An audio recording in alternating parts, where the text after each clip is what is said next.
В Сыктывдинском районе приступили к реализации проектов в рамках народного бюджета. Всего в муниципалитете воплотят в жизнь 14 народных инициатив. В основном это благоустройство, ремонт, приобретение оборудования для местных фермеров. Так, в селе Слутка силами местных безработных начали снимать старую обшивку Дома культуры. В здании 70-х годов постройки ни разу не было капремонта. В 2021 году мы разработали проект по народному бюджету утепления Дома культуры села Слутка. И в 2022 году мы его выиграли, чему мы очень рады. Сумма субсидий составила 673 420 рублей. Сумма, конечно, небольшая, но материал закуплен и работы уже начались.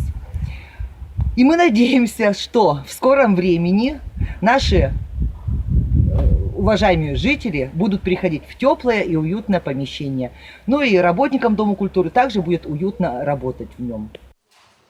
В Коме проект «Народный бюджет» реализуется с 2016 года. В этом году реализуют 505 проектов почти на 400 миллионов рублей.